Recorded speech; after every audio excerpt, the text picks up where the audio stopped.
Bismillahirrahmanirrahim. Assalamualaikum warahmatullahi wabarakatuh. Perkenalkan, nama saya Agnia, mahasiswi dari Fakultas Ekonomi dan Bisnis Islam, Program Studi Ekonomi Syariah, kelas 6D. Baiklah, pada kesempatan kali ini saya akan membawakan topik mengenai menimbang utang korporasi. Adapun tujuan dari pembuatan tugas ini untuk sebagai tugas ujian tengah semester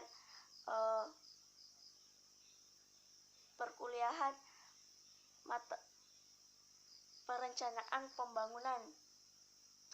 Baiklah, kita kembali ke topik kita yang akan kita bahas, yakni mengenai menimbang utang korporasi.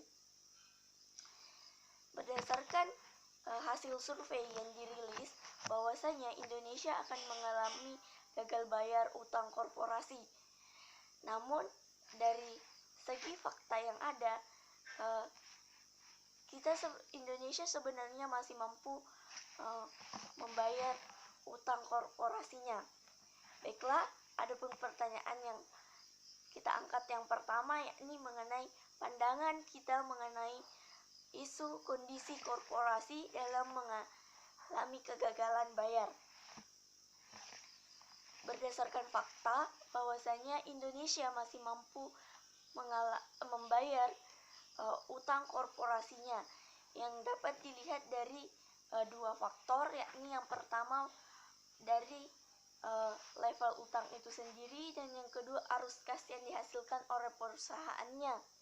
Dilihat dari level utangnya, berdasarkan dengan kebijakan-kebijakan yang diambil oleh pemerintah, yakni dari kebijakan moneter, Indonesia telah mengambil kebijakan untuk menurunkan suku bunga sehingga mampu memberikan kemudahan pada para korporasi yang memiliki utang untuk memiliki kemudahan dalam membayarkan utangnya karena nilai suku bunga yang rendah. Serta yang kedua, yakni untuk utang luar negeri, para korporasi dapat membayar utangnya dikarenakan Indonesia akhir-akhir ini mengalami penguatan rupiah terhadap dolar, walaupun terkadang terjadi pelemahan namun tidak terlalu buruk. Yang kedua yaitu mengenai arus kas yang dihasilkan perusahaan.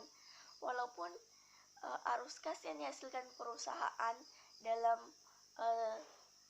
beberapa tahun ini mengalami stagnan dikarenakan perekonomiannya relatif stagnan, namun tidak dipungkiri bahwasanya para korporasi masih mampu membayar hutangnya.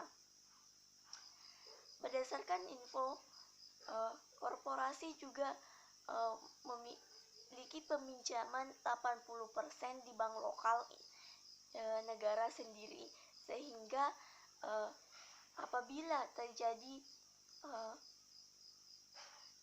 isu yakni mengenai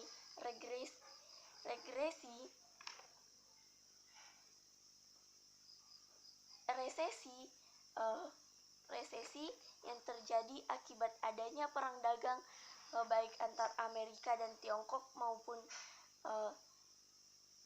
Amerika dan Uni Eropa. Namun pada dasarnya resesi ini masih sangat jauh dari Amerika sendiri ataupun dari Indonesia, di mana resesi itu sendiri akan terjadi terutama untuk Indonesia apabila terjadi 2 kuartal berturut-turut mengalami nilai negatif. Namun Indonesia, di mana 50% perekonomiannya terjadi di dalam negaranya sendiri atau dari tingkat konsumsi masyarakatnya, jadi Indonesia masih mampu mengatasi perekonomiannya. Walaupun apabila terjadi guncangan dari negara lain atau terjadi akibat adanya perang dagang, Indonesia masih mampu bertahan. Dilihat juga dari perang dagang antar Amerika dan Tiongkok. Bagaimana peran Indonesia di dalamnya?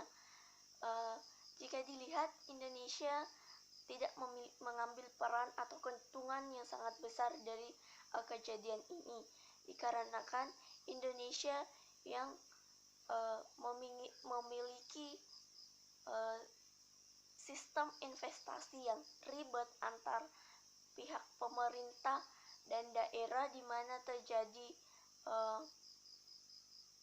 ketimpangan antara pemerintah dan pemerintah daerah, sehingga para investor akan sulit untuk masuk ke dalam Indonesia karena banyaknya peraturan yang harus mereka jalani. Namun, walaupun seperti itu masih memberikan manfaat bagi Indonesia atau keuntungan dihasilkan dari perang dagang antar Amerika dan Tiongkok, di mana pada bidang tekstil Indonesia mengalami kenaikan persentase pengiriman ekspor ke negara lain. Namun di sisi lain, di beberapa bidang tidak mempengaruhi adanya kejadian tersebut.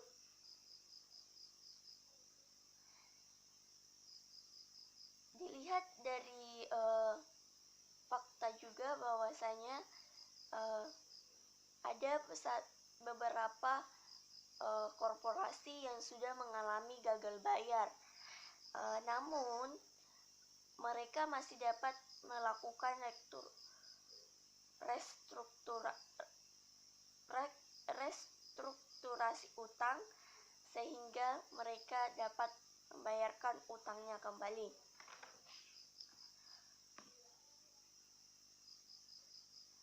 Baiklah, yang selanjutnya itu keuntungan apa sih yang didapatkan Indonesia bila terjadi perang dagang antar Amerika dan Cina ataupun Amerika dan Uni Eropa.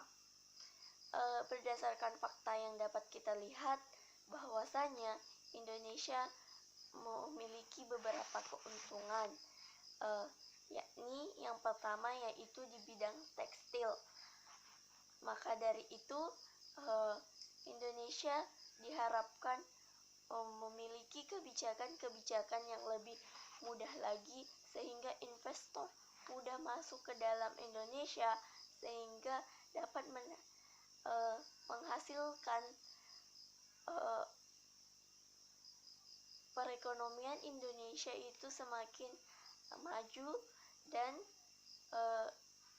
semoga kebijakan-kebijakan yang diambil oleh pemerintah mau pusat maupun daerah tidak lagi terjadi miskomunikasi atau mempertahankan ego masing-masing, sehingga akan mempersulit para investor untuk masuk ke Indonesia dan akan mempengaruhi atau berdampak pada korporasi itu sendiri.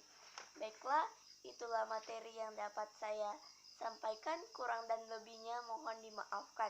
Wassalamualaikum warahmatullahi wabarakatuh. Terima kasih.